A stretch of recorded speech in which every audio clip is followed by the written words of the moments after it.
फिरत फिरत प्रभ आया, परया तो सरनाए। नानक की प्रभ बेनती,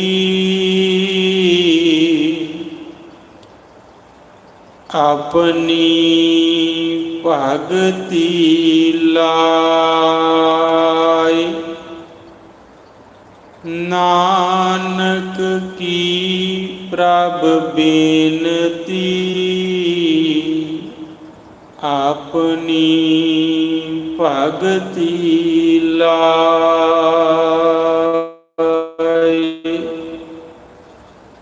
कोट ब्रह्मंडां दे मालिक,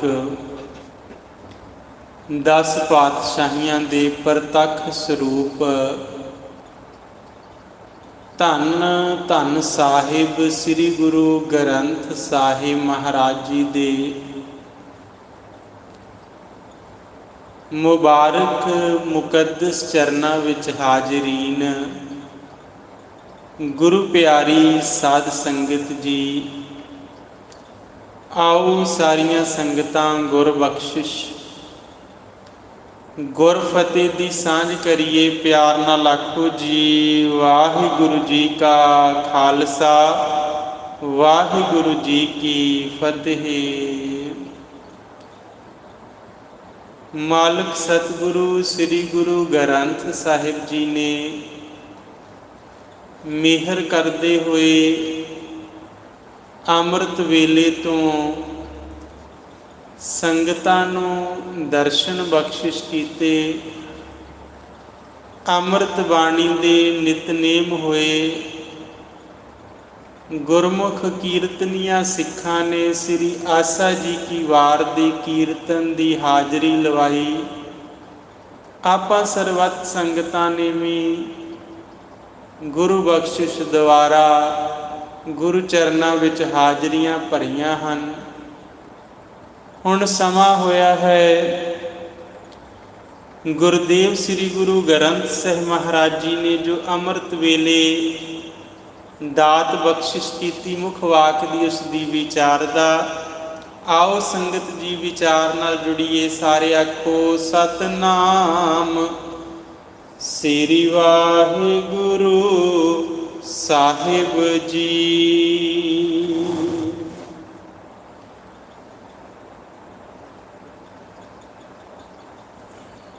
जैत सरी महला पंजवा, कोई जन हर स्यों देवै जोर, चरण गहो बको शुभ रसना, दीजह प्राण अकोर। जैत सरी राग विच पंजवें गुरदेव साहिब श्री गुरु अर्जन देव महाराज जी पावन बख्शिश करते हैं। पावन अंग नंबर 701 ते 2 पर सुशोभित पवित्र शब्द द्वारा अज निहाल कर रहे हैं। शब्द के रहाओ के बंद आरंभिक तुकां विच अंकित हैं और गुरुदेव पिता जी एक अरदास करते, कोई जन हरस्यों दिवै जोर। इंसान मंग उस चीज़ की करेगा जिस दी उन्हों कमी महसूस होंदी है। आपां अरदास करते हैं उन्हां चीज़ों को मुख रख के अरदास करते जिन्हां दी सानू अपनी जिंदगी च थोड़ों अनुभव होंदी है भी ये मेरे कोले है नहीं पर होनी चाहिए है। गुरुदेव पिता गुरु अर्जन देव महाराज जी अरदास करते कि कोई जन हर स्यों देवै जोर, मतलब ये घाट महसूस हो रही है कि मैं रब नाल जुड़िया नहीं, रब तो विछड़िया होया। साहिब भगत कबीर जी ने अपनी बाणी विच शब्द लिखे, कहते विछोड़ा भी एक बहुत वड्डी चीज़ है।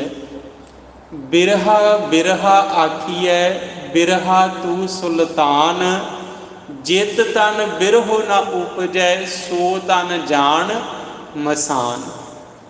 ਭਗਤ ਸਾਹਿਬ ਜੀ ਕਹਿੰਦੇ ਬਿਰਹਾ ਬਿਰਹਾ ਆਖੀਐ, ਦੁਨੀਆ ਵਿਛੋੜਾ ਵਿਛੋੜਾ ਤੇ ਕਹਿੰਦੀ ਹੈ, ਪਰ ਵਿਛੋੜਾ ਵੀ ਉੱਤਮ ਹੈ। ਜਿਨ੍ਹਾਂ ਸਰੀਰਾਂ ਵਿੱਚ ਕਦੇ ਵਿਛੋੜੇ ਦਾ ਰੋਗ ਹੀ ਨਹੀਂ ਉਪਜਿਆ, ਕਹਿੰਦੇ ਉਹ ਸਰੀਰ ਤਾਂ ਸ਼ਮਸ਼ਾਨ ਘਾਟ ਵਰਗੇ ਨੇ, ਸੋ ਤਨ ਜਾਣ ਮਸਾਨ। ਪਰ ਇਹ ਵਿਛੋੜਾ ਹੈ ਕਿਹੜਾ? ਮਹਾਰਾਜ ਸ੍ਰੀ ਗੁਰੂ ਗ੍ਰੰਥ ਸਾਹਿਬ ਜੀ ਦੱਸਦੇ ਕਿ ਜੇ ਇਨਸਾਨ ਨੂੰ ਇਹ ਅਨੁਭਵ ਹੋ ਜੇ, ਅਹਿਸਾਸ ਹੋ ਜੇ ਕਿ ਮੇਰੀ ਆਤਮਾ ਪਰਮਾਤਮਾ ਤੋਂ ਵਿਛੜ ਚੁੱਕੀ ਹੈ ਤੇ ਵਿਛੜੀ ਹੋਈ ਆਤਮਾ ਨੂੰ ਮੈਂ ਪਰਮਾਤਮਾ ਨਾਲ ਮਿਲਣਾ ਹੈ, ਤੇ ਫਿਰ ਜਦੋਂ ਇਹ ਅਹਿਸਾਸ ਹੋ ਜਾਂਦਾ, ਫਿਰ ਸੇਖ ਫਰੀਦ ਜੀ ਲਿਖਦੇ, ਕਹਿੰਦੇ ਬਿਰਹੋ ਭੁਯੰਗਮ ਮਨ ਵਸੈ, ਮੰਤ ਨਾ ਮਾਨੈ ਕੋਏ, ਰਾਮ ਵਿਯੋਗੀ ਨਾ ਜੀਐ, ਜੀਐ ਤਾਂ ਬੋਰਾ ਹੋਏ। ਬਿਰਹੋ ਭੁਯੰਗਮ, ਭੁਯੰਗਮ ਸੱਪ ਨੂੰ ਕਹਿੰਦੇ, ਕਹਿੰਦੇ ਫਿਰ ਵਿਛੋੜਾ ਇੱਕ ਸੱਪ ਦੇ ਡੰਗ ਵਰਗਾ ਹੋ ਜਾਂਦਾ। ਬਿਰਹੋ ਭੁਯੰਗਮ ਮਨ ਵਸੈ, ਮੰਤ ਨਾ ਮਾਨੈ ਕੋਏ, ਉਹ ਫਿਰ ਕੋਈ ਵੀ ਮੰਤਰ ਉਹਦੇ ਤੇ ਚੱਲਦਾ ਨਹੀਂ, ਉਸ ਮਨ ਨੂੰ ਰਝਾਇਆ ਨਹੀਂ ਜਾ ਸਕਦਾ ਵੀ ਤੂੰ ਛੱਡ, ਰੱਬ ਨਾਲ ਮਿਲਣ ਦੀ ਗੱਲ ਛੱਡ, ਆ ਤੈਨੂੰ ਵੱਡੇ ਵੱਡੇ ਮਹਿਲਾਂ ਵਿੱਚ ਨਿਵਾਸ ਕਰਾ ਦਿੰਦੇ ਆ ਤੈਨੂੰ ਧਰਤੀ ਦਾ ਰਾਜ ਬਖਸ਼ ਦਿੰਦੇ ਆ ਤੈਨੂੰ ਸਵਰਗਾਂ ਦਾ ਰਾਜਾ ਬਣਾ ਦਿੰਦੇ ਆ, ਪਰ ਕਹਿੰਦੇ ਉਹ ਮਨ ਨਹੀਂ ਮੰਨਦਾ। ਬਿਰਹੋ ਭੁਯੰਗਮ ਮਨ ਵਸੈ, ਮੰਤ ਨਾ ਮਾਨੈ ਕੋਏ, ਰਾਮ ਵਿਯੋਗੀ ਨਾ ਜੀਐ, ਜੀਐ ਤਾਂ ਬੌਰਾ ਹੋਏ। ਉਹ ਆਖਦਾ ਮੈਂ ਜੇ ਮਿਲਾਂ ਤੇ ਜਿਉਂਦਾ ਹਾਂ, ਜੇ ਵਿਛੜਾਂ ਤਾਂ ਮਰ ਜਾਂਦਾ ਹਾਂ, ਤੇ ਜੇ ਜਿਉਂਦਾ ਵੀ ਹੈ ਜਿੰਨਾ ਚਿਰ ਰੱਬ ਨਹੀਂ ਮਿਲਦਾ, ਰਾਮ ਵਿਯੋਗੀ ਨਾ ਜੀਏ, ਜੀਏ ਤਾਂ ਬੌਰਾ ਹੋਏ। ਬਾਵਰਿਆਂ ਵਾਂਗ ਬਾਣੀ 'ਚ ਲਿਖਿਆ, ਬਾਵਰ ਹੋਈ ਸੋ ਸੋਹ ਲੋਰੋਂ, ਕਮਲਿਆਂ ਵਾਂਗ ਮੈਂ ਭੱਜਦਾ ਆਂ, ਮੈਂ ਲੱਭਦਾ ਆਂ ਵੀ ਕਿਤੇ ਮੈਨੂੰ ਰੱਬ ਦਾ ਮਿਲਾਪ ਮਿਲ ਜਾਵੇ, ਕਿਤੇ ਪਰਮਾਤਮਾ ਦੇ ਨਾਲ ਮੇਰੀ ਸਾਂਝ ਬਣ ਜਾਵੇ। ਤੇ ਜੇ ਮੈਂ ਆਪ ਇੰਨਾ ਕਾਬਲ ਨਹੀਂ ਤਾਂ ਮੈਂ ਉਹਨਾਂ ਨੂੰ ਲੱਭਾਂ ਜਿਹੜੇ ਰੱਬ ਨਾਲ ਮਿਲੇ ਹੋਏ ਨੇ। ਕੋਈ ਜਨ ਹਰਿ ਸਿਉ ਦੀਵੈ ਜੋਰ, ਕੋਈ ਇਹੋ ਜਿਹਾ ਪਿਆਰਾ ਮਿਲੇ ਮੈਨੂੰ ਪਰਮਾਤਮਾ ਨਾਲ ਜੋੜ ਦੇਵੇ। ਕਿਉਂਕਿ ਸਾਧ ਸੰਗਤ ਜਿਹੜੇ ਕਮਾਈ ਵਾਲੇ ਹੁੰਦੇ ਨੇ, ਉਹ ਵਿਛੜਿਆਂ ਨੂੰ ਮਿਲਣ ਦਾ ਹੀ ਪਰਉਪਕਾਰ ਕਰਦੇ ਨੇ। ਤਾਂ ਹੀ ਬਾਣੀ ਨੇ ਆਖਿਆ, ਜਨ ਨਾਨਕ ਧੂੜ ਮੰਗੈ ਤਿਸ ਗੁਰ ਸਿੱਖ ਕੀ, ਜੋ ਆਪ ਜਪੈ ਅਵਰਹਿ ਨਾਮ ਜਪਾਵੇ। ਕਹਿੰਦੇ ਉਸ ਗੁਰਸਿੱਖ ਦੇ ਚਰਨਾਂ ਦੀ ਧੂੜ ਮੱਥੇ ਨੂੰ ਲਾਈਏ, ਜਿਹੜਾ ਆਪ ਜੁੜ ਕੇ ਜਪਦਾ ਏ ਤੇ ਹੋਰਨਾਂ ਨੂੰ ਵੀ ਪ੍ਰੇਰਨਾ ਕਰਦਾ, ਆਓ ਜੁੜੀਏ ਤੇ ਰੱਬ ਦਾ ਨਾਮ ਜਪ ਕੇ ਰੱਬ ਜੀ ਦੇ ਦਰਸ਼ਨਾਂ ਦੀ ਦਾਤ ਪ੍ਰਾਪਤ ਕਰੀਏ। ਕਿਉਂਕਿ ਉਹਨਾਂ ਦਾ ਜੀਵਨ ਬਣ ਜਾਂਦਾ, ਦਰਸ਼ਨ ਦੇਖ ਜੀਵਾਂ ਗੁਰ ਤੇਰਾ, ਪੂਰਨ ਕਰਮ ਹੋਏ ਪ੍ਰਭ ਮੇਰਾ। ਉਹ ਗੁਰੂ ਦੇ ਦਰਸ਼ਨਾਂ ਦੇ ਆਸਰੇ ਨੇ। ਮਹਾਰਾਜ ਕਹਿੰਦੇ ਕੋਈ ਇਹੋ ਜਿਹਾ ਪਿਆਰਾ ਮਿਲ ਪਵੇ ਜਿਹੜਾ ਮੈਨੂੰ ਪਰਮਾਤਮਾ ਨਾਲ ਜੋੜੇ, ਤੇ ਮੈਂ ਉਹਦੇ ਤੋਂ ਕੁਛ ਵੀ ਲੁਕਾਵਾਂਗਾ ਨਹੀਂ। ਚਰਨ ਗਹੋਂ ਬਕੋਂ ਸੁਭ ਰਸਨਾ, ਦੀਜਹਿ ਪ੍ਰਾਨ ਅਕੋਰ। ਮੈਂ ਉਹਦੇ ਚਰਨ ਫੜ ਲਵਾਂਗਾ, ਬਕੋਂ ਸੁਭ ਰਸਨਾ, ਆਪਣੀ ਰਸਨਾ ਨਾਲ ਉਹਦਾ ਜਸ ਗਾਵਾਂਗਾ। ਦੀਜਹਿ ਪ੍ਰਾਨ ਅਕੋਰ, ਜੇ ਲੋੜ ਪਵੇ ਤਾਂ ਮੈਂ ਆਪਣੇ ਪ੍ਰਾਣਾਂ ਦੀ ਭੇਟਾ ਵੀ ਉਹਦੇ ਤੋਂ ਨਿਸ਼ਾਵਰ ਕਰ ਦਿਆਂਗਾ, ਪਰ ਮੈਨੂੰ ਕੋਈ ਰੱਬ ਨਾਲ ਜੋੜ ਦੇ। ਸਾਧ ਸੰਗਤ ਬਹੁਤ ਸਾਰਾ ਸਮਾਂ ਇਸ ਤਰ੍ਹਾਂ ਗੁਜ਼ਰਿਆ ਵੀ ਜਿਨ੍ਹਾਂ ਦੇ ਅੰਦਰ ਪਰਮਾਤਮਾ ਨਾਲ ਮਿਲਣ ਦੀ ਤਾਂਘ ਸੀ, ਉਹ ਵਿਚਾਰੇ ਭਟਕਦੇ ਹੀ ਰਹੇ। ਉਹਨਾਂ ਨੂੰ ਪਰਮਾਤਮਾ ਨਾਲ ਮਿਲਣ ਵਾਲਾ ਕੋਈ ਨਾ ਮਿਲਿਆ। ਕਿਉਂਕਿ ਸਮਾਜ ਦੇ ਵਿੱਚ ਗੁਰੂ ਨਾਨਕ ਸਾਹਿਬ ਜੀ ਦੇ ਆਉਣ ਤੋਂ ਪਹਿਲਾਂ ਧਰਮ ਦੇ ਨਾਂ ਤੇ ਭਰਮ ਫੈਲ ਚੁੱਕਾ ਸੀ। ਧਾਰਮਿਕ ਆਗੂ ਵੀ ਇਸ ਤਰ੍ਹਾਂ ਦੇ ਹੋ ਗਏ ਜਿਸ ਨੂੰ ਪਾਤਸ਼ਾਹ ਜੀ ਨੇ ਆਪ ਹੀ ਬਾਣੀ 'ਚ ਲਿਖਿਆ, ਕਾਜੀ ਕੂੜ ਬੋਲ ਮਲ ਖਾਏ, ਬ੍ਰਾਹਮਣ ਨਹਾਵੈ ਜੀਆਂ ਕਾਹੇ, ਜੋਗੀ ਜੁਗਤ ਨ ਜਾਣੈ ਅੰਧ, ਤੀਨੇ ਉਜਾੜੇ ਕਾ ਬੰਧ। ਧਾਰਮਿਕ ਆਗੂ ਜੋੜਨ ਵਾਲੇ ਨਹੀਂ, ਲੁੱਟਣ ਵਾਲੇ ਹੋ ਚੁੱਕੇ ਸਨ ਕਿ ਕਿਸੇ ਨੂੰ ਰੱਬ ਨਾਲ ਜੋੜੀਏ। ਨਾ ਉਹਨਾਂ ਦਾ ਆਪਣਾ ਕੋਈ ਤਜਰਬਾ ਸੀ, ਨਾ ਉਹ ਕਿਸੇ ਨੂੰ ਤਜਰਬਾ ਦੇ ਸਕੇ। ਪਰ ਇਹ ਤਾਂ ਅਕਾਲ ਪੁਰਖ ਮਿਹਰਬਾਨ ਹੋਏ, ਗੁਰੂ ਨਾਨਕ ਰੂਪ ਹੋ ਕੇ ਇਸ ਸ੍ਰਿਸ਼ਟੀ 'ਤੇ ਆਏ, ਤੇ ਗੁਰੂ ਨਾਨਕ ਸਾਹਿਬ ਰੂਪ ਹੋ ਕੇ ਉਦੋਂ ਤੋਂ ਲੈ ਕੇ ਅੱਜ ਤੱਕ ਸ਼ਬਦ ਰੂਪ ਵਿੱਚ ਬੇਅੰਤ ਵਿਛੜੀਆਂ ਰੂਹਾਂ ਨੂੰ ਅਕਾਲ ਪੁਰਖ ਨਾਲ ਮਿਲਾਇਆ। ਤਾਂ ਹੀ ਤਾਂ ਬਾਣੀ ਨੇ ਆਖਿਆ, ਜੈਸਾ ਸਤਿਗੁਰ ਸੁਣੀਦਾ ਤੈਸੋ ਹੀ ਮੈਂ ਡੀਠ, ਵਿਛੜਿਆ ਮਿਲੈ ਪ੍ਰਭੂ ਦਰਗਹਿ ਕਾ ਬਸੀਠ। ਵਿਛੜਿਆ ਹੋਇਆਂ ਨੂੰ ਗੁਰੂ ਅਕਾਲ ਪੁਰਖ ਨਾਲ ਮਿਲਦਾ ਹੈ।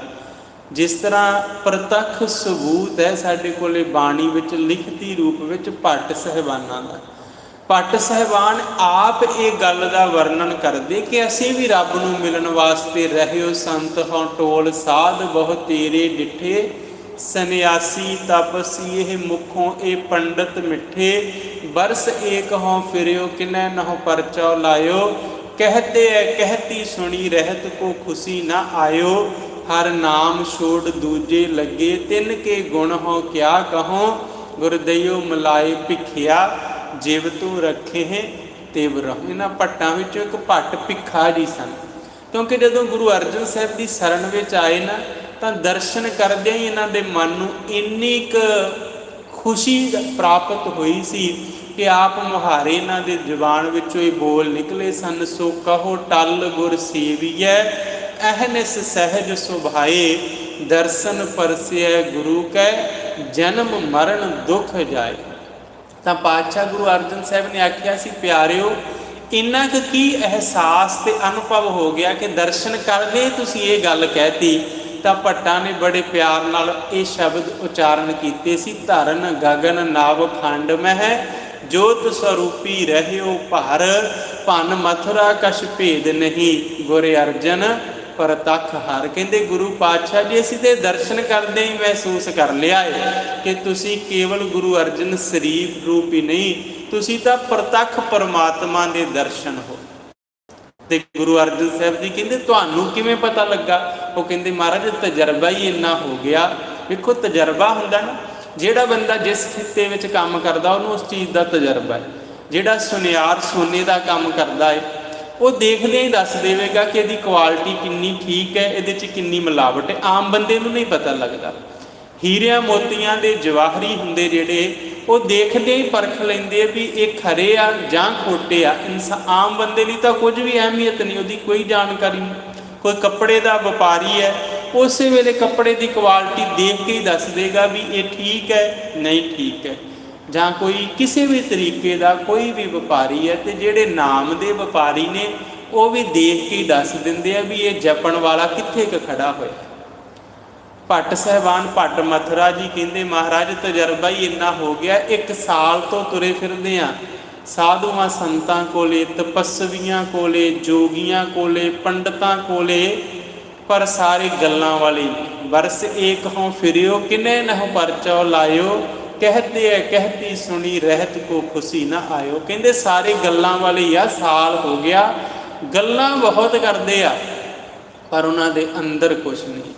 हर नाम छोड़ दूजे लगे तिन के गुण हों क्या कहूँ, गुरदइयो मलाए भिखिया जिव तू रखे हैं तिव रहो। कहते गल्लां वाले आ, नाम छड्डिया होया ਉਹਨਾਂ 'ਚ ਕਿਹੜੇ ਗੁਣ ਨੇ ਜਿਹੜੇ ਅਸੀਂ ਵਿਖਿਆਨ ਕਰੀਏ। ਪਰ ਗੁਰੂ ਅਰਜਨ ਸਾਹਿਬ ਜੀ ਤੁਹਾਡੇ ਦਰਸ਼ਨ ਕਰਦਿਆਂ ਹੀ ਜੋ ਸੁੱਖ ਅਸੀਂ ਲੱਭਦੇ ਫਿਰਦੇ ਸੀ ਉਹ ਪ੍ਰਾਪਤ ਹੋ ਗਿਆ ਹੈ। ਤੇ ਅੱਜ ਮਨ ਤਨ ਧਨ ਕਰਕੇ ਸਮਰਪਿਤ ਹੋ ਕੇ ਗੱਲ ਕਹਿੰਦੇ ਆ, ਜਿਵ ਤੂੰ ਰੱਖੈ ਤਿਵ ਰਹੋ। ਜਿਵੇਂ ਤੁਸੀਂ ਆਗਿਆ ਕਰੋਗੇ ਉਵੇਂ ਅਸੀਂ ਤੁਹਾਡੀ ਆਗਿਆ ਵਿੱਚ ਚੱਲਾਂਗੇ, ਕਿਉਂਕਿ ਸਾਨੂੰ ਇਹ ਬਿਲਕੁਲ ਜਾਣਕਾਰੀ ਹੋ ਗਈ ਹੈ ਕਿ ਤੁਸੀਂ ਪ੍ਰਤੱਖ ਪਰਮਾਤਮਾ ਦਾ ਰੂਪ ਹੋ। ਤੇ ਜੇ ਕੋਈ ਪਰਮਾਤਮਾ ਰੂਪ ਹੋ ਕੇ ਪਰਮਾਤਮਾ ਨਾਲ ਮੇਲ ਦੇਵੇ ਤਾਂ ਫਿਰ ਉਹਦੀ ਸੇਵਾ ਵਿੱਚੋਂ ਕਦੇ ਪਿੱਛੇ ਨਹੀਂ ਹਟਦੇ ਪਿਆਰੇ। ਕਿਉਂਕਿ ਸਾਧ ਸੰਗਤ ਜਿਸ ਚੀਜ਼ ਨਾਲ ਪਿਆਰ ਹੋਵੇ ਨਾ ਉਹਦੇ ਤੋਂ ਆਪਾਂ ਨਿਸ਼ਾਵਰ ਕਰਨ ਵਿੱਚ ਬੰਦੇ ਨੂੰ ਕੋਈ ਵੀ ਤਕਲੀਫ ਨਹੀਂ ਹੁੰਦੀ। ਪਰ ਅਸਲ ਵਿੱਚ ਗੱਲ ਇਹ ਹੈ ਵੀ ਜਿਹਦੇ ਤੋਂ ਆਪਾਂ ਨਿਸ਼ਾਵਰ ਕਰਨਾ ਹੈ ਉਹ ਅੱਗੋਂ ਕਿੰਨਾ ਕੁ ਪਿਆਰ ਕਰਦਾ ਹੈ। ਛੋਟੇ ਛੋਟੇ ਜੀਵ ਜੰਤੂ ਆ, ਉਹ ਕਿੰਨਾ ਪਿਆਰ ਕਰਦੇ ਆ। ਪਤੰਗਾ ਦੀਵੇ ਦੀ ਰੌਸ਼ਨੀ ਨਾਲ ਬੜਾ ਪਿਆਰ ਕਰਦਾ ਹੈ, ਮੱਛੀ ਪਾਣੀ ਨਾਲ ਬੜਾ ਪਿਆਰ ਕਰਦੀ ਹੈ, ਭਵਰਾ ਕਮਲ ਨਾਲ ਬੜਾ ਪਿਆਰ ਕਰਦਾ ਹੈ। ਪਰ ਅੱਗੋਂ ਵਫਾ ਨਹੀਂ ਮਿਲਦੀ, ਅੱਗੋਂ ਬੇਵਫਾਈ ਮਿਲਦੀ ਹੈ। ਸ਼ਬਦ ਲਿਖੇ ਹੈ ਭਾਈ ਸਾਹਿਬ ਭਾਈ ਗੁਰਦਾਸ ਜੀ ਨੇ। ਉਹ ਬਚਨ ਕਰਦੇ, ਕਹਿੰਦੇ ਅਲ ਚਲ ਆਵਤ ਕਮਲ ਪਹਿ ਸਨੇਹ ਕਰ, ਕਮਲ ਸੁਪੁੰਟ ਬਾਂਧ ਪ੍ਰਾਣ ਪ੍ਰਹਾਰ। ਦੀਪਕ ਪੈ ਆਵਤ ਪਤੰਗ ਪ੍ਰੀਤ ਰੀਤ ਲਗ, ਦੀਪ ਕਹਿ ਮਹਾ ਵਿਪਰੀਤ ਮਿਲੇ ਜਾਰ ਹੈ। ਮਨ ਬਚ ਕ੍ਰਮ ਮੀਨ ਲਿਵ ਲੀਨ ਜਲ, ਬਿਸ਼ਰਤ ਰਾਖ ਨਾ ਸਕਤ ਗਹਿ ਡਾਰ ਹੈ। ਦੁਖਦਾਈ ਪ੍ਰੀਤ ਕੀ ਪ੍ਰਤੀਤ ਕਹਿ ਮਰੈ, ਨਾ ਟਰੈ ਗੁਰ ਸਿੱਖ ਸੁਖਦਾਈ ਪ੍ਰੀਤ ਕਿਉਂ ਵਿਸਾਰ ਹੈ। ਉਹ ਸ਼ਬਦ ਲਿਖਦੇ ਭਾਈ ਗੁਰਦਾਸ ਜੀ, ਦੀਪਕ ਪੈ ਆਵਤ ਪਤੰਗ ਪ੍ਰੀਤ ਰੀਤ ਲਗ। ਦੀਵਾ ਜਗਦਾ ਹੈ, ਲਾਈਟ ਦਾ ਚਾਨਣ ਹੈ, ਤਾਂ ਪਤੰਗਾ ਪ੍ਰੀਤ ਰੀਤ ਦਾ ਵੱਜਾ ਹੋਇਆ ਸਫ਼ਰ ਤੈਅ ਕਰਕੇ ਆਉਂਦਾ ਹੈ, ਪਰਿਕਰਮਾ ਕਰਦਾ ਹੈ। ਦੀਵੇ ਦੀ ਲਾਟ ਤੋਂ ਆਪਾ ਨਿਸ਼ਾਵਰ ਕਰ ਦਿੰਦਾ, ਸੜ ਜਾਂਦਾ। ਪਰ ਦੀਪ ਕੈ ਮਹਾ ਵਿਪਰੀਤ, ਦੀਵਾ ਉਲਟ ਰੀਤ ਕਰਦਾ, ਉਹਨੂੰ ਆਏ ਨੂੰ ਗੱਲ ਨਾਲ ਨਹੀਂ ਲਾਉਂਦਾ, ਸਾੜ ਦਿੰਦਾ। ਇੱਕ ਪਤੰਗੇ ਨੂੰ ਸੜਿਆ ਵੇਖ ਕੇ ਦੂਜੇ ਪਤੰਗੇ ਫੈਸਲਾ ਨਹੀਂ ਕਰਦੇ ਵੀ ਇਹ ਤੇ ਸਾੜ ਦਿੰਦਾ, ਅਸੀਂ ਜਾਣਾ ਹੀ। ਉਹ ਪ੍ਰੀਤ ਰੀਤ ਦੇ ਬੱਚੇ ਪੀੜ੍ਹੀ ਦਰ ਪੀੜ੍ਹੀ ਆਪਾਂ ਨਿਸ਼ਾਵਰ ਕਰਦੇ ਆ। ਨਾ ਪਤੰਗੇ ਆਪਣਾ ਸੁਭਾਅ ਬਦਲਦੇ ਆ, ਨਾ ਦੀਵਾ ਆਪਣਾ ਸੁਭਾਅ ਬਦਲਦਾ ਹੈ। ਇਹ ਦੁਖਦਾਈ ਪ੍ਰੀਤ ਦਾ ਪ੍ਰਸੰਗ ਰਹਿੰਦੀ ਦੁਨੀਆ ਤੱਕ ਚੱਲਦਾ ਰਹੇਗਾ। ਦੂਸਰੀ ਉਦਾਹਰਣ ਭਾਈ ਸਾਹਿਬ ਜੀ ਫਰਮਾਨ ਕਰਦੇ, ਭਾਈ ਗੁਰਦਾਸ ਜੀ ਉਹ ਲਿਖਦੇ, ਕਹਿੰਦੇ ਅਲ ਚਲ ਆਵਤ ਕਮਲ ਪਹਿ ਸਨੇਹ ਕਰ, ਕਮਲ ਸੁਪੁੰਟ ਬਾਂਧ ਪ੍ਰਾਣ ਪ੍ਰਹਾਰ। ਕਹਿੰਦੇ ਕਮਲ ਦਾ ਫੁੱਲ ਖਿੜਦਾ, ਅਲ ਭਵਰਾ ਲੰਮਾ ਸਫ਼ਰ ਤੈਅ ਕਰਕੇ ਕਮਲ ਕੋਲ ਆਉਂਦਾ, ਕਮਲ ਦੇ ਉੱਪਰ ਬੈਠਦਾ, ਉਹਦੀਆਂ ਪੰਖੜੀਆਂ ਦੇ ਵਿੱਚੋਂ ਦੀ ਮਕਰੰਦ ਰਸ ਜਿਹੜਾ ਹੈ ਉਹ ਹਾਸਲ ਕਰਦਾ ਹੈ। ਸ਼ਾਮ ਦਾ ਵਕਤ ਆਉਂਦਾ ਹੈ ਤੇ ਉਹ ਇੰਨਾ ਕੁ ਮਗਨ ਹੋਇਆ ਬੈਠਾ ਹੁੰਦਾ ਹੈ ਕਿ ਫੁੱਲ ਬੰਦ ਹੋ ਜਾਂਦਾ ਤੇ ਵਿੱਚ ਹੀ ਮਰ ਜਾਂਦਾ। ਭਵਰੇ ਨੂੰ ਫੁੱਲ ਮਾਰ ਦਿੰਦਾ, ਉਹਨੂੰ ਉੱਡਣ ਦਾ ਸੰਦੇਸ਼ ਨਹੀਂ ਦਿੰਦਾ ਵੀ ਹੁਣ ਵਕਤ ਹੋ ਗਿਆ ਮੈਂ ਬੰਦ ਹੋਣਾ ਹੈ। ਉਹ ਉਲਟ ਰੀਤ ਨਿਭਾਉਂਦਾ ਹੈ, ਪਰ ਭਵਰੇ ਪਿਆਰ ਦੇ ਬੱਚੇ ਆਉਂਦੇ ਤੇ ਮਰਦੇ ਰਹਿੰਦੇ ਨੇ। ਮਛਲੀ ਦੀ ਉਦਾਹਰਨ ਦਿੱਤੀ, ਮਨ ਬਚ ਕ੍ਰਮ ਮੀਨ ਲਿਵ ਲੀਨ, ਬਿਸ਼ਰਤ ਰਾਖ ਨਾ ਸਕਤ ਗਹਿ ਡਾਰ ਹੈ। ਮਛਲੀ ਮਨ ਕਰਕੇ ਬਚਨਾ ਕਰਕੇ ਕਰਮਾਂ ਕਰਕੇ ਜਲ ਨਾਲ ਪਿਆਰ ਕਰਦੀ ਹੈ, ਪਰ ਜਦੋਂ ਜਾਲ ਪੈਂਦਾ ਹੈ ਪਾਣੀ ਉਸ ਮਛਲੀ ਨੂੰ ਬਚਾ ਨਹੀਂ ਸਕਦਾ। ਭਾਈ ਸਾਹਿਬ ਕਹਿੰਦੇ ਦੁਖਦਾਈ ਪ੍ਰੀਤ ਕੀ ਪ੍ਰਤੀਤ ਕਹਿ ਮਰੈ ਨਾ ਟਰੈ। ਦੁਖਦਾਈ ਪ੍ਰੀਤ ਤੇ ਪ੍ਰਤੀਤ ਕਰਕੇ ਮਰਦੇ ਨੇ, ਪਰ ਪਿੱਛੇ ਪੈਰ ਨਹੀਂ ਪਾਉਂਦੇ। ਗੁਰਸਿੱਖ ਸੁਖਦਾਈ ਪ੍ਰੀਤ ਕਿਉਂ ਵਿਸਾਰ ਹੈ। ਤੇ ਗੁਰਸਿੱਖ ਨੂੰ ਤਾਂ ਗੁਰੂ ਕੋਲੋਂ ਮਿਲਣਾ ਹੀ ਸੁੱਖ ਹੈ, ਐਸੀ ਸੁਖਦਾਈ ਪ੍ਰੀਤ ਗੁਰੂ ਕਾ ਸਿੱਖ ਕਿਵੇਂ ਛੱਡ ਦੇ। ਉਹ ਕਹਿੰਦਾ ਹੈ ਕਿ ਚਰਨ ਗਹੋਂ ਬਕੋਂ ਸੁਭ ਰਸਨਾ ਦੀਜਹਿ ਪ੍ਰਾਨ ਅਕੋਰ। ਜੇ ਮੇਰਾ ਗੁਰੂ ਮੈਨੂੰ ਅਕਾਲ ਪੁਰਖ ਨਾਲ ਮਿਲੇ ਤਾਂ ਮੈਂ ਗੁਰੂ ਦੇ ਚਰਨ ਫੜਾਂ, ਰਸਨਾ ਨਾਲ ਉਹਦਾ ਜਸ ਗਾਵਾਂ ਤੇ ਸਮਾਂ ਆਉਣ ਤੇ ਆਪਣੇ ਪ੍ਰਾਣਾਂ ਦੀ ਭੇਟਾ ਵੀ ਨਿਸ਼ਾਵਰ ਕਰ ਦੇਵਾਂ। ਸਿੱਖਾਂ ਨੇ ਗੁਰੂ ਦੇ ਪਿਆਰ ਵਿੱਚ ਆਪਣੀਆਂ ਜ਼ਿੰਦਗੀਆਂ ਲਿਖੀ ਲਾਈਆਂ ਨੇ। ਸਾਡਾ ਇਤਿਹਾਸ ਹੈ, ਪੰਚਮ ਗੁਰਦੇਵ ਗੁਰੂ ਅਰਜਨ ਸਾਹਿਬ ਦੀ ਸ਼ਹਾਦਤ ਤੋਂ ਉਪਰੰਤ ਜਦੋਂ 9ਵੇਂ ਗੁਰਦੇਵ ਗੁਰੂ ਤੇਗ ਬਹਾਦਰ ਸਾਹਿਬ ਦੀ ਸ਼ਹਾਦਤ ਦਾ ਸਮਾਂ ਆਇਆ ਤਾਂ ਉਹਨਾਂ ਦੇ ਸਿੱਖ ਭਾਈ ਮਤੀ ਦਾਸ, ਭਾਈ ਸਤੀ ਦਾਸ ਤੇ ਭਾਈ ਦਿਆਲਾ ਜੀ, ਉਹਨਾਂ ਨੂੰ ਬਹੁਤ ਸਾਰੇ ਲਾਲਚ ਦਿੱਤੇ। ਜਿਵੇਂ ਆਪਾਂ ਪੜ੍ਹਿਆ ਭਗਤ ਕਬੀਰ ਸਾਹਿਬ ਜੀ ਦਾ ਸ਼ਬਦ ਵੀ ਬਿਰਹੋ ਭਯੰਗਮ ਮਨ ਬਸੈ ਮੰਤ ਨਾ ਮਾਨੈ ਕੋਈ। ਬੜੇ ਲਾਲਚ ਦਿੱਤੇ ਜਾਇਦਾਦਾਂ ਦੇ, ਅਹੁਦਿਆਂ ਦੇ, ਇੱਥੋਂ ਤੱਕ ਕਿ ਸਵਰਗਾਂ ਦਾ ਬਹਿਸ਼ਤ ਰੂਪ ਕਹਿ ਕੇ ਉਹਨਾਂ ਮੁਸਲਮਾਨਾਂ ਨੇ ਲਾਲਚ ਦਿੱਤਾ ਵੀ ਬਹਿਸ਼ਤਾਂ ਦੀ ਪ੍ਰਾਪਤੀ ਹੋਵੇਗੀ, ਪਰ ਮੰਤ ਨਾ ਮਾਨੈ ਕੋਈ।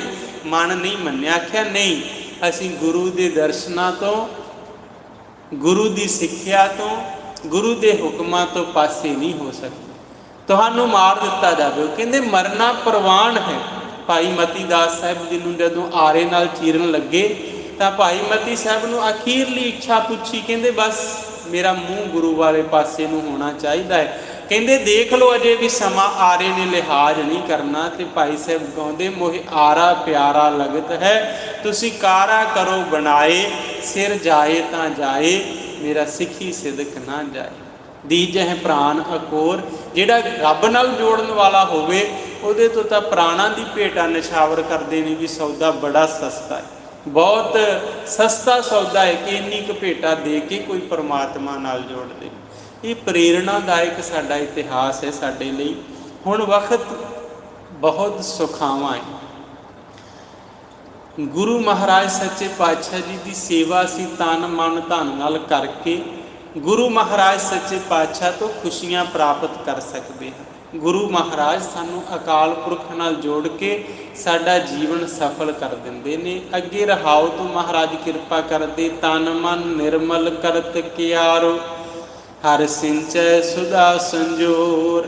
ਮਹਾਰਾਜ ਜੀ ਨੇ ਇੱਥੇ ਕਿ ਕਿਰਸਾਨ ਦੀ ਖੇਤੀ ਦੀ ਉਦਾਹਰਣ ਦਿੱਤੀ। ਕਿਰਸਾਨ ਆਪਣੇ ਖੇਤ ਨੂੰ ਪਹਿਲਾਂ ਨਿਰਮਲ ਕਰਦਾ ਹੈ। ਨਿਰਮਲ ਤੋਂ ਅਰਥ ਹੈ ਵੀ ਉੱਥੇ ਜਿਹੜੇ ਪੌਦੇ ਬੂਟੇ ਘਾਹ ਆਦਿਕ ਬੇਲੋੜੇ ਹੁੰਦੇ ਆ, ਪਹਿਲਾਂ ਉਹਨਾਂ ਨੂੰ ਖਤਮ ਕਰਦਾ, ਫਿਰ ਉਹਦੇ ਖੇਤ ਦੇ ਹਿੱਸੇ ਬਣਾਉਂਦਾ। ਜੇ ਖੇਤ ਵੱਡਾ ਇਹਨੂੰ 2 ਹਿੱਸਿਆਂ 'ਚ 4 ਹਿੱਸਿਆਂ 'ਚ ਵੰਡਦਾ, ਜਿਹਨੂੰ ਆਪਾਂ ਪੰਜਾਬੀ 'ਚ ਕਹਿੰਦੇ ਕਿਆਰੇ ਬਣਾਉਣੇ। ਫਿਰ ਉਹਨਾਂ ਖੇਤ ਦੇ ਹਿੱਸਿਆਂ ਨੂੰ ਉਹ ਪਾਣੀ ਨਾਲ ਸਿੰਚਦਾ ਹੈ ਕਿ ਇਹਨਾਂ ਵਿੱਚ ਬੀਜ ਬੀਜਿਆ ਜਾ ਸਕੇ। ਫਿਰ ਉਹਨਾਂ ਵਿੱਚ ਸਮੇਂ ਅਨੁਸਾਰ ਸਹੀ ਜਦੋਂ ਤੱਕ ਨਮੀ ਹੁੰਦੀ ਹੈ ਜ਼ਮੀਨ ਵਿੱਚ ਬੀਜ ਬੀਜਿਆ ਜਾਂਦਾ ਹੈ ਅਤੇ ਫਿਰ ਆਸ ਕੀਤੀ ਜਾਂਦੀ ਹੈ ਕਿ ਇਹਦੇ ਵਿੱਚੋਂ ਮੈਨੂੰ ਬਹੁਤ ਸਾਰਾ ਲਾਭ ਮਿਲੇ। ਅਤੇ ਬਾਣੀ ਵਿੱਚ ਲਿਖਿਆ ਫਰਮਾਨ ਹੈ ਮਹਾਰਾਜ ਜੀ ਦਾ, ਤੇਰੇ ਹੁਕਮ ਹੈ ਸਾਵਣ ਆਇਆ, ਮੈਂ ਸਤ ਕਾ ਹਲ ਜੋ ਆਇਆ, ਨਾਮ ਬੀਜਣ ਲੱਗਾ ਆਸ ਕਰ, ਹਰ ਬੋਹਲ ਬਖਸ਼ ਜਮਾਈ ਜੀਓ। ਮਹਾਰਾਜ ਕਹਿੰਦੇ ਤੇਰੇ ਹੁਕਮ ਹੈ ਸਾਵਣ ਆਇਆ, ਤੇਰੇ ਹੁਕਮ ਵਿੱਚ ਇਹ ਸਰੀਰ ਰੂਪ ਸਾਉਣ ਮਿਲਿਆ ਹੈ। ਕਿਉਂਕਿ ਪਹਿਲਾਂ ਸਾਉਣ ਦੇ ਮਹੀਨੇ ਵਿੱਚ ਸਾਉਣੀ ਦੀਆਂ ਫਸਲਾਂ ਜਿਹੜੀਆਂ ਸੀ, ਝੋਨਾ ਜਿਸ ਤੋਂ ਚੌਲ ਪ੍ਰਾਪਤ ਹੁੰਦੇ, ਉਹਨਾਂ ਦੀ ਬਿਜਾਈ ਹੁੰਦੀ ਸੀ। ਕਿਉਂਕਿ ਬਰਸਾਤ ਦੇ ਪਾਣੀ ਤੋਂ ਬਾਅਦ ਹੀ ਇਹ ਕਾਰਜ ਹੋਣਾ ਸੀ। ਤਾਂ ਮਹਾਰਾਜ ਕਹਿੰਦੇ ਤੇਰੇ ਹੁਕਮ ਹੈ ਸਾਵਣ ਆਇਆ, ਤੇਰੇ ਹੁਕਮ 'ਚ ਸਰੀਰ ਦਾ ਖੇਤ ਮਿਲਿਆ, ਮੈਂ ਸਤ ਕਾ ਹਲ ਜੋ ਆਇਆ। ਜਿਵੇਂ ਕਿਸਾਨ ਸਾਵਣ ਦੇ ਮਹੀਨੇ 'ਚ ਬਰਸਾਤ ਤੋਂ ਉਪਰੰਤ ਹਲ ਜੋੜਦੇ ਹੈ ਖੇਤ ਨੂੰ ਪੋਲਿਆਂ ਕਰਨ ਲਈ ਕਿ ਛੇਤੀ ਜਿਹੜਾ ਪੌਦਾ ਹੈ ਉਹਦਾ ਵਿਕਾਸ ਹੋਵੇ, ਗਰੋਥ ਹੋਵੇ। ਕਹਿੰਦੇ ਉਵੇਂ ਮੈਂ ਸੱਚਾਈ ਦਾ ਹਲ ਫੜਿਆ ਹੈ, ਕਿਉਂਕਿ ਹਲ ਖੇਤ ਨੂੰ ਨਿਰਮਲ ਕਰਦਾ ਹੈ। ਜਿਹੜੇ ਬੇਲੋੜੇ ਪੌਦੇ ਹੁੰਦੇ ਆ, ਬੂਟੇ ਘਾਹ ਹੁੰਦਾ, ਉਹਨਾਂ ਨੂੰ ਪੁੱਟ ਦਿੰਦਾ। ਅਤੇ ਮੈਂ ਸੱਚਾਈ ਦਾ ਹਲ ਫੜਿਆ ਹੈ ਕਿ ਮੈਂ ਆਪਣੀ ਜ਼ਿੰਦਗੀ 'ਚੋਂ ਝੂਠ ਦੇ ਬੂਟੇ ਪੁੱਟ ਲਵਾਂ। ਮੈਂ ਸਤ ਕਾ ਹਲ ਜੋ ਆਇਆ। ਜਦੋਂ ਖੇਤ ਨਿਰਮਲ ਹੋ ਗਿਆ, ਸਾਫ਼ ਹੋ ਗਿਆ, ਨਾਮ ਬੀਜਣ ਲੱਗਾ ਆਸ ਕਰ। ਮੈਂ ਮਨ ਵਿੱਚ ਇਹ ਆਸ ਰੱਖ ਕੇ ਨਾਮ ਦਾ ਬੀਜ ਬੀਜਿਆ ਹੈ, ਹਰ ਬੋਹਲ ਬਖਸ਼ ਜਮਾਏ ਦਿਓ। ਆਪਣੀ ਮਾਤਰੀ ਭਾਸ਼ਾ ਨਾਲ ਜੁੜੇ ਰਹਿਣਾ ਬੇਹੱਦ ਜ਼ਰੂਰੀ ਹੈ। ਜਿੰਨਾ ਚਿਰ ਅਸੀਂ ਆਪਣੀ ਮਾਤ ਭਾਸ਼ਾ ਤੋਂ ਵਾਕਫ ਨਹੀਂ ਹਾਂ, ਉਹਨਾਂ ਚਿਰ ਅਸੀਂ ਸ੍ਰੀ ਗੁਰੂ ਗ੍ਰੰਥ ਸਾਹਿਬ ਨੂੰ ਸਮਝਾਂਗੇ ਨਹੀਂ ਚਾਹੀਦਾ। ਹੁਣ ਬੋਹਲ ਸ਼ਬਦ ਦੀ ਆਪਾਂ ਅੰਗਰੇਜ਼ੀ ਵਿੱਚ ਕਿੰਨੀ ਕੁ ਵਿਆਖਿਆ ਕਰਾਂਗੇ। ਪੰਜਾਬੀ ਦਾ ਸ਼ਬਦ ਹੈ ਬਹੁਤ ਵੱਡਾ ਅਨਾਜ ਦਾ ਢੇਰ। ਹੁਣ ਕੋਈ ਇਹ ਨਹੀਂ ਕਹੂਗਾ ਮਿੱਟੀ ਦਾ ਬੋਹਲ ਲੱਗਾ ਹੋਇਆ, ਸਿਰਫ ਅਨਾਜ ਲਈ ਹੀ ਇਹ ਸ਼ਬਦ ਵਰਤਿਆ ਜਾਵੇਗਾ। ਕਿਉਂਕਿ ਪੰਜਾਬੀ ਭਾਸ਼ਾ ਇੰਨੀ ਅਮੀਰ ਭਾਸ਼ਾ ਹੈ ਕਿ ਉਹਦੇ ਕੋਲੇ ਹਰ ਵਰਤਾਰੇ ਲਈ, ਹਰ ਵਸਤੂ ਲਈ, ਹਰ ਵਰਤੋਂ ਲਈ ਆਪਣੇ ਅਮੀਰ ਸ਼ਬਦ ਨੇ। ਉਹਨੂੰ ਕਿਸੇ ਦੀ ਸਹਾਇਤਾ ਦੀ ਲੋੜ ਨਹੀਂ ਹੈ। ਜਿੰਨੀਆਂ ਵੀ ਸਾਡੀਆਂ ਚੀਜ਼ਾਂ ਵਰਤੋਂ ਦੀਆਂ, ਵੇਖਣ ਦੀਆਂ, ਪਹਿਨਣ ਦੀਆਂ, ਬੋਲਣ ਦੀਆਂ, ਉਹਨਾਂ ਦੇ ਅਲੱਗ-ਅਲੱਗ ਨਾਮ ਸਾਡੀ ਅਮੀਰ ਭਾਸ਼ਾ ਵਿੱਚ। ਇਸ ਲਈ ਆਪਾਂ ਜਿੰਨੀਆਂ ਮਰਜ਼ੀ ਭਾਸ਼ਾ ਸਿੱਖੀਏ ਬਹੁਤ ਜ਼ਰੂਰੀ ਹੈ। ਸੰਸਾਰ ਪੱਧਰ ਦੇ ਬਰਾਬਰ ਖੜ੍ਹਨ ਲਈ ਸਾਨੂੰ ਸਾਰੀਆਂ ਭਾਸ਼ਾਵਾਂ ਦਾ ਗਿਆਨ ਹੋਣਾ ਜ਼ਰੂਰੀ ਹੈ। ਪਰ ਆਪਣੇ ਕੋਲੇ ਆਪਣੀ ਮਾਤ ਭਾਸ਼ਾ, ਜਿਵੇਂ ਅਸੀਂ ਗੁਰਦੁਆਰਾ ਸਾਹਿਬ ਆਉਣੇ, ਇੱਥੇ ਸਾਨੂੰ ਗੁਰਮੁਖੀ ਪੰਜਾਬੀ ਵਿੱਚ ਹੀ ਗੱਲ ਕਰਨੀ ਚਾਹੀਦੀ ਹੈ। ਆਪਣੇ ਬੱਚਿਆਂ ਨੂੰ ਆਪਣੇ ਅਮੀਰ ਵਿਰਸੇ ਤੋਂ ਜ਼ਰੂਰ ਜਾਣੂ ਕਰਵਾਉਣਾ ਚਾਹੀਦਾ ਹੈ। ਕਿਉਂਕਿ ਜਿਹੋ ਜਿਹੇ ਦੇਸ਼ਾਂ ਵਿੱਚ ਤੁਸੀਂ ਰਹਿੰਦੇ ਹੋ, ਬਾਕੀ ਦਾ ਤੁਹਾਨੂੰ ਸਕੂਲਾਂ ਵਿੱਚੋਂ ਸਾਰੀ ਵਿੱਦਿਆ ਮਿਲਦੀ ਹੈ, ਪਰ ਇਹ ਜਿਹੜੀ ਅਮੀਰ ਵਿਰਸਾ ਹੈ ਪੰਜਾਬੀ ਹੈ, ਇਹ ਅਸੀਂ ਆਪ ਆਪਣੇ ਬੱਚਿਆਂ ਨੂੰ ਦੇਣੀ। ਤਾਂ ਮਹਾਰਾਜ ਕਹਿੰਦੇ ਤੁਸੀਂ ਕਿਰਪਾ ਕਰੋ, ਮੈਂ ਆਸ ਕਰਕੇ ਬੀਜ ਬੀਜਣ ਲੱਗਾ ਹਾਂ, ਹਰ ਬੋਹਲ ਬਖਸ਼ ਜਮਾਏ ਜੀ। ਬੀਜਣਾ ਮੇਰਾ ਕਰਮ ਆ, ਫਲ ਲਾਉਣਾ ਤੁਹਾਡਾ। ਰਹਿਮਤ ਭਰਿਆ ਹੱਥ ਹੋਵੇ ਤਾਂ ਫੇਰ ਲੱਗਦਾ ਹੈ। ਤੁਸੀਂ ਇੰਨੀ ਕੁ ਬਰਕਤ ਕਰਨੀ, ਮੇਰਾ ਥੋੜ੍ਹਾ ਜਿਹਾ ਨਾਮ ਦਾ ਬੀਜਿਆ ਬੀਜ ਹਰਿਆ ਹੋਵੇ ਅਤੇ ਬਹੁਤ ਵੱਡਾ ਮੈਨੂੰ ਬੋਹਲ, ਬਹੁਤ ਵੱਡਾ ਢੇਰ ਨਾਮ ਦੇ ਸੁੱਖ ਦਾ ਪ੍ਰਾਪਤ ਹੋਵੇ। ਇੱਥੇ ਮਹਾਰਾਜ ਦੀ ਕਿਰਪਾ ਕਰਦੇ ਆ। ਮਨ ਤਨ ਨਿਰਮਲ ਕਰਤ ਕਿਆਰੋ, ਹਰ ਸਿੰਚੈ ਸੁਦਾ ਸੰਜੋਰ। ਮੈਂ ਮਨ ਤਨ ਨੂੰ ਨਿਰਮਲ ਕਰਕੇ ਕਿਆਰੇ ਬਣਾ ਕੇ ਰੱਬ ਦੇ ਨਾਮ ਅੰਮ੍ਰਿਤ ਨਾਲ ਇਸ ਨੂੰ ਸਿੰਚ ਰਿਹਾ ਹਾਂ। ਇਹ ਆ ਰਸ ਮੈਂ ਮਗਨ ਹੋਤ, ਕਿਰਪਾ ਤੇ ਮਹਾਂ ਵਿਕਿਆ ਤੇ ਤੋਰ। महाराज कहते इस रागस विच मगन होया जाता है तुहाडी किरपा ते। जदों तुहाडी किरपा होवे उदों नाम अमृत रस विच मन टिकदा है। महा विखिया ते तोर तुहाडी किरपा ही वड्डे जहर वर्गे विकारां तो मन नूं मुक्त करदी है। क्योंकि साध संगत हुण इत्थे भी महाराज जी ने ये गल ते स्पष्ट करती भी बीज बीजना ते तेरा फर्ज है इंसान। बोहल बनाउणा परमात्मा दी रहमत दे वासा, पर बीज तां तैनूं बीजना ही पवेगा। ते जे बीज ही बाणी कहती लोड़ है दाख बिजौरियां किकर बीजै जट हंडै उन कताएं दा पैंदा लोड़ है पट। जे बीज किकर दे बीजे आ तो फिर बजौर देश दियां दाखां मतलब ड्राई फ्रूट कित्थों मिलेगा। जे बीज किकर दे, देखो एक होर बड़ी समझण वाली गल है, बीज बहुत छोटा हुंदा है, एक बीज नूं एक ही फल नहीं लगदा। ਆਪਾਂ एक कंडियां दा बीज बीजता, जिवें पंजाब विच किकर दा रुख है उन्होंने बेअंत कंडे लगते, बीज तो एक ही सी, एक बीज नूं लखां कंडे लगते और हर साल लगते हैं। तो जे एक फलदार या फुलदार बीज बीजिए है तो भी छोटा जिहा ही, पर उसनूं हर साल बेअंत गिनती विच फुल ते फल लगते हैं।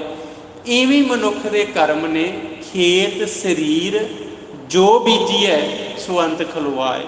बंदा कहता मैं एड्डी गलती तो नहीं की जिड्डी सज़ा मैनूं मिल गई। हुण बीज तो छोटा ही सी पर उहदा फल तो बहुत वड्डा, उहदा रुख तो बहुत वड्डा होवेगा और वार वार उहनूं कंडे लगणगे। इवें ही छोटी जी कीती गलती दियां बहुत वड्डियां सजावां भुगतनियां पैंदियां।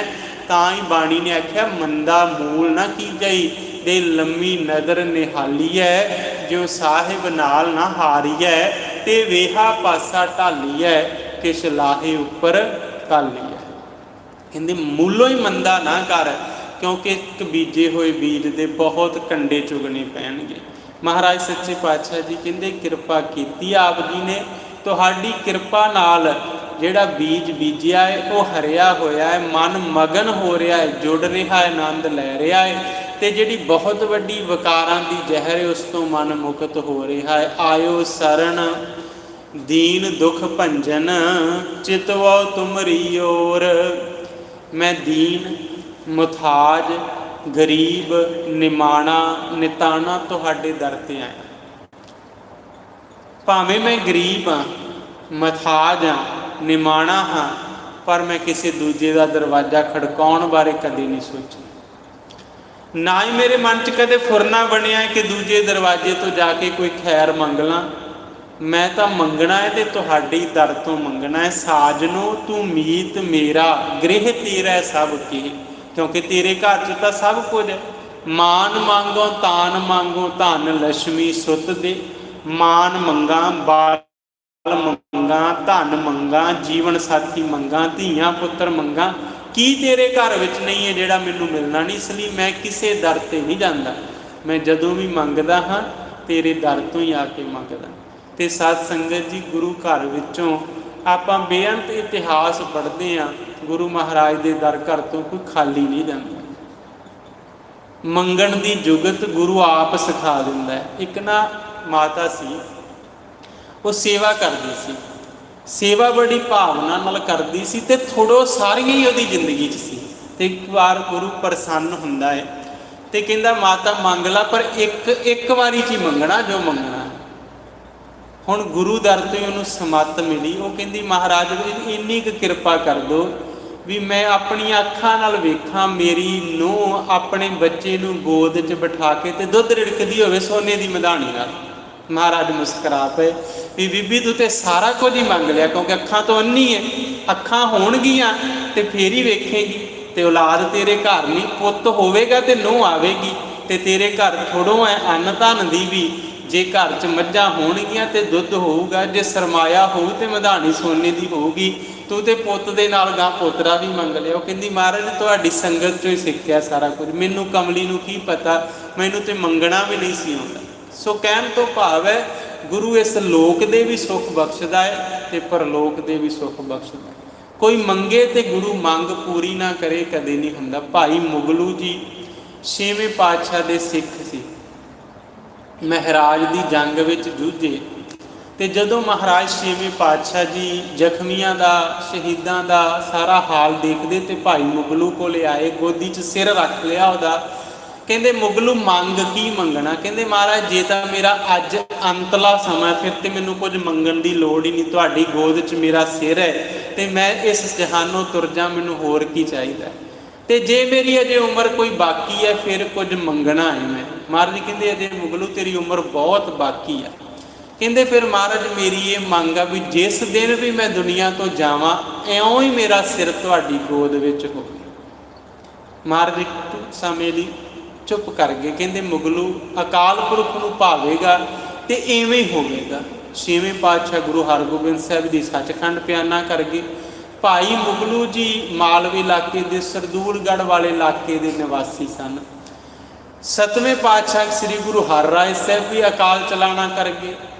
ਅੱਠਵੇਂ ਪਾਤਸ਼ਾਹ ਗੁਰੂ ਹਰਿਰਾਏ ਸਾਹਿਬ ਵੀ ਜੋਤੀ ਜੋਤ ਸਮਾ ਗਏ। ਸਮਾਂ ਆ ਗਿਆ ਨੌਵੇਂ ਗੁਰੂ ਤੇਗ ਬਹਾਦਰ ਸਾਹਿਬ ਦਾ। ਲੋਕ ਕਹਿੰਦੇ ਆ ਮੁਗਲੂ ਤੇਰੀ ਮੰਗ ਨਹੀਂ ਪੂਰੀ ਹੋਈ, ਪਰ ਭਾਈ ਮੁਗਲੂ ਕਹਿੰਦਾ ਨਾ, ਗੁਰੂ ਕਦੇ ਵੀ ਆਪਣੇ ਸਿੱਖ ਨੂੰ ਨਿਰਾਸ਼ ਨਹੀਂ ਕਰਦਾ। ਅੰਤ ਵੇਲਾ ਆ ਗਿਆ ਤੇ ਭਾਈ ਮੁਗਲੂ ਜੀ ਆਪਣੇ ਪਰਿਵਾਰ ਨੂੰ ਕਹਿੰਦੇ ਦਰਵਾਜ਼ਾ ਖੋਲ੍ਹ ਦਿਓ ਦਿਉੜੀ ਦਾ, ਮੇਰਾ ਗੁਰਦੇਵ ਆ ਰਿਹਾ। ਤੇ ਗੁਰੂ ਤੇਗ ਬਹਾਦਰ ਸਾਹਿਬ ਮਾਲਵੇ ਇਲਾਕੇ 'ਚ ਵਿਚਰ ਰਹੇ ਸੀ। ਛੇਤੀ ਨਾਲ ਘੋੜੇ ਤੇ ਚੜ੍ਹ ਗਏ। ਸਿੱਖਾਂ ਨੂੰ ਕਹਿੰਦੇ ਪਿੱਛੇ ਆ ਜਾਓ, ਅੱਜ ਕੋਈ ਸਾਨੂੰ ਉਡੀਕ ਰਿਹਾ। ਤੇ ਪਰਿਵਾਰ ਨੇ ਆਗਿਆ ਮੰਨ ਕੇ ਦਰਵਾਜ਼ਾ ਖੋਲ੍ਹਿਆ ਤੇ ਘੋੜੇ ਤੇ ਚੜ੍ਹੇ ਚੜ੍ਹਾਏ ਗੁਰੂ ਤੇਗ ਬਹਾਦਰ ਸਾਹਿਬ ਭਾਈ ਮੁਗਲੂ ਦੇ ਘਰ ਪਹੁੰਚ ਗਏ। ਉੱਠ ਕੇ ਨਮਸਕਾਰ ਕਰਨ ਦੀ ਕੋਸ਼ਿਸ਼ ਕੀਤੀ ਹੈ, ਬੁਢੇਪਾ ਸਰੀਰ ਹੈ ਤੇ ਮਹਾਰਾਜ ਆਪ ਹੀ ਉਹਦੇ ਮੰਜੇ ਤੇ ਬੈਠ ਗਏ, ਸੀਸ ਆਪਣੀ ਗੋਦ 'ਚ ਰੱਖ ਲਿਆ ਤੇ ਆਖਿਆ ਮੁਗਲੂ ਅੱਖਾਂ ਖੋਲ੍ਹ ਕੇ ਰੱਜ ਕੇ ਦਰਸ਼ਨ ਕਰ ਲਾ, ਗੁਰੂ ਹਰਗੋਬਿੰਦ ਸਾਹਿਬ ਨੇ ਆਪ ਸਾਨੂੰ ਭੇਜਿਆ। ਤੇ ਗੁਰੂ ਹਰਗੋਬਿੰਦ ਸਾਹਿਬ ਜੀ ਦੇ ਪੁੱਤਰ ਧੰਨ ਸ੍ਰੀ ਗੁਰੂ ਤੇਗ ਬਹਾਦਰ ਨੌਵੇਂ ਪਾਤਸ਼ਾਹ ਜੀ ਦੀ ਗੋਦ ਵਿੱਚ ਹੀ ਭਾਈ ਮੁਗਲੂ ਨੇ ਪ੍ਰਾਣ ਤਿਆਗ ਦਿੱਤੇ। ਬਾਣੀ ਆਖਦੀ ਜੀਵਤ ਸਾਹਿਬ ਸੇਵਿਓ ਆਪਣਾ, ਚਲਤੇ ਰਾਖਿਓ ਚੀਤ। ਗੁਰੂ ਐਡਾ ਸਮਰੱਥ, ਤੋਂ ਕੁਝ ਵੀ ਮੰਗੀਏ ਗੁਰੂ ਕਦੇ ਖਾਲੀ ਨਹੀਂ ਮੋੜਦਾ। ਮਹਾਰਾਜ ਕਹਿੰਦੇ ਮੈਂ ਦੀਨ ਗਰੀਬ ਤੁਹਾਡੀ ਸ਼ਰਨ ਵਿੱਚ ਆਇਆ ਤੇ ਤੁਹਾਡੇ ਵੱਲ ਹੀ ਤੱਕਦਾ ਏ, ਕਿਉਂਕਿ ਜੋ ਰਹਿਮਤ ਤੁਸੀਂ ਮੇਰੀ ਝੋਲੀ 'ਚ ਪਾਓਗੇ ਮੈਨੂੰ ਉਸੇ ਨੇ ਹੀ ਸੁਖ ਬਖਸ਼ਿਸ਼ ਕਰਨਾ ਹੈ। ਅਭੈ ਪਦ ਦਾਨ ਸਿਮਰਨ ਸੁਆਮੀ ਕੋ, ਪ੍ਰਭ ਨਾਨਕ ਬੰਧਨ ਛੋਰ। ਅਭੈ ਪਦ ਬਖਸ਼ਣ ਵਾਲਿਓ ਤੁਸੀਂ, ਨਿਰਭੈ ਪਦਵੀ, ਜਿਹੜੀ ਪਦਵੀ ਬਾਰੇ ਗੁਰੂ ਤੇਗ ਬਹਾਦਰ ਸਾਹਿਬ ਜੀ ਫਰਮਾਨ ਕਰਦੇ, ਭੈ ਕਾਹੂ ਕੋ ਦੇਤ ਨਹਿ, ਨਹਿ ਭੈ ਮਾਨ ਧਿਆਨ, ਕਹੋ ਨਾਨਕ ਸੁਨ ਰੇ ਮਨਾ, ਗਿਆਨੀ ਤਾਹੇ ਬਖਾਨ। ਦਾਨ ਸਿਮਰਨ ਸੁਆਮੀ ਕੋ, ਸਿਮਰਨ ਦਾ ਦਾਨ ਬਖਸ਼ਿਸ਼ ਕਰਨ ਵਾਲਿਓ। ਪ੍ਰਭ ਨਾਨਕ ਬੰਧਨ ਛੋਰ, ਤੁਸੀਂ ਬੰਧਨਾਂ ਤੋਂ ਮੁਕਤ ਕਰਨ ਵਾਲਿਓ, ਤਾਂ ਮੈਂ ਤੁਹਾਡੀ ਸ਼ਰਨ ਵਿੱਚ ਆਇਆ। ਇੰਨੀ ਕੁ ਸਾਧ ਸੰਗਤ ਬਖਸ਼ਿਸ਼ ਹੋਈ ਮਹਾਰਾਜ ਨੇ, ਅੱਜ ਆਪਾਂ ਤੋਂ ਸੇਵਾ ਲਈ ਹੈ। ਹੋਈਆਂ ਭੁੱਲਾਂ ਚੁੱਕਾਂ ਦੀ ਗੁਰੂ ਸੰਗਤ ਜੀ ਮਾਫੀ ਬਖਸ਼ੋ। ਆਓ ਸਮਾਪਤੀ ਕਰੀਏ ਜੀ। ਆਇਓ ਸ਼ਰਨ ਦੀਨ ਦੁਖ ਭੰਜਨ, ਚਿਤਵੋ ਤੁਮਰੀ ਓਰ। ਅਭੈ ਪਦ ਦਾਨ ਸਿਮਰਨ ਸੁਆਮੀ ਕੋ, ਪ੍ਰਭ ਨਾਨਕ ਬੰਧਨ ਛੋਰ। ਵਾਹਿਗੁਰੂ ਜੀ ਕਾ ਖਾਲਸਾ, ਵਾਹਿਗੁਰੂ ਜੀ ਕੀ ਫਤਿਹ। ਰਾਮਕਲੀ ਮਹੱਲਾ ਤੀਜਾ। ਆਨੰਦ ਇੱਕ ਓੰਕਾਰ ਸਤਿਗੁਰ ਪ੍ਰਸਾਦ। ਆਨੰਦ ਭਇਆ ਮੇਰੀ ਮਾਏ, ਸਤਿਗੁਰੂ ਮੈਂ ਪਾਇਆ। ਸਤਿਗੁਰ ਤਾਂ ਪਾਇਆ ਸਹਿਜ ਸੇਤੀ, ਮਨ ਵਜੀਆਂ ਵਾਧਾਈਆਂ। ਰਾਗ ਰਤਨ ਪਰਿਵਾਰ ਭਰੀਆਂ, ਸ਼ਬਦ ਗਾਵਣ ਆਈਆ। ਸ਼ਬਦੋ ਤਾਂ ਗਾਵੋ ਹਰੀ ਕੀਰਾ, ਮਨ ਜਿਨੀ ਵਸਾਇਆ। ਕਹਿ ਨਾਨਕ ਆਨੰਦ ਹੋਆ, ਸਤਿਗੁਰੂ ਮੈਂ ਪਾਇਆ। ਏ ਮਨ ਮੇਰਿਆ ਤੂੰ ਸਦਾ ਰਹੋ ਹਰ ਨਾਲੇ, ਹਰ ਨਾਲ ਰਹੋ ਤੂੰ ਮਨ ਮੇਰੇ। ਦੁਖ ਸਭ ਵਿਸਾਰਣਾ, ਅੰਗੀਕਾਰ ਹੋ ਕਰੇ ਤੇਰਾ। ਕਾਰਜ ਸਭ ਸਵਾਰਣਾ, ਸਭਨਾ ਗੱਲਾ ਸਮਰੱਥ ਸੁਆਮੀ। ਸੋ ਕਿਉ ਮਨ ਹੋਵੇ ਸਾਰੇ, ਕਹਿ ਨਾਨਕ ਮਨ ਮੇਰੇ। ਸਦਾ ਰਹੋ ਹਰ ਨਾਲੇ, ਸਾਚੇ ਸਾਹਿਬਾ ਕਿਆ ਨਾਹੀ ਘਰ ਤੇਰਾ।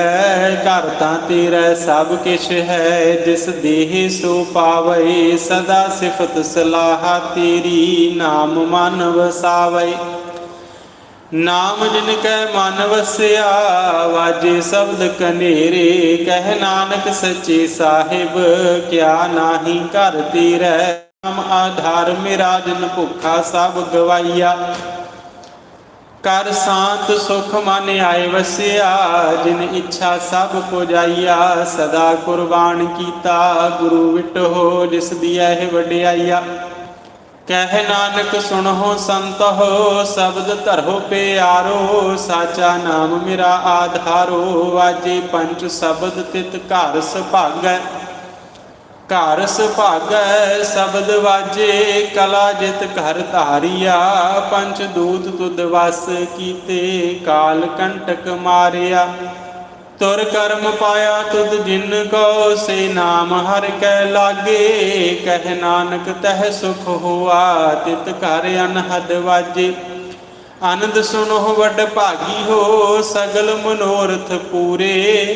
ਪਾਰ ਬ੍ਰਹਮ ਪ੍ਰਭ ਪਾਇਆ ਉਤਰੇ ਸਗਲ ਵਿਸੂਰੇ ਦੁਖ ਰੋਗ ਸੰਤਾਪ ਉਤਰੇ ਸੁਣੀ ਸੱਚੀ ਬਾਣੀ ਸੰਤ ਸਾਜਨ ਭਏ ਸਰਸੇ ਪੂਰੇ ਗੁਰ ਤੇ ਜਾਣੀ ਸੁਣਤੇ ਪੁਨੀਤ ਕਹਿਤੇ ਪਵਿੱਤ ਸਤ ਗੁਰ ਰਹਿਆ ਭਰ ਪੂਰੇ ਬਿਨਵੰਤ ਨਾਨਕ ਗੁਰ ਚਰਨ ਲਾਗੇ ਵਾਜੇ ਅਨਹਦ ਤੂਰੇ ਸੁਣਤੇ ਪੁਨੀਤ ਕਹਿਤੇ ਪਵਿੱਤ ਸਤ ਗੁਰ ਰਹਿਆ ਭਰ ਪੂਰੇ ਬਿਨਵੰਤ ਨਾਨਕ ਗੁਰ ਚਰਨ ਲਾਗੇ ਵਾਜੇ ਅਨਹਦ ਤੂਰੇ। ਵਾਹਿਗੁਰੂ ਜੀ ਕਾ ਖਾਲਸਾ ਵਾਹਿਗੁਰੂ ਜੀ ਕੀ ਫਤਿਹ। ਤੂੰ ਠਾਕੁਰ ਤੁਮ ਪਹਿ ਅਰਦਾਸ ਜੀਉ ਪਿੰਡ ਸਭ ਤੇਰੀ ਰਾ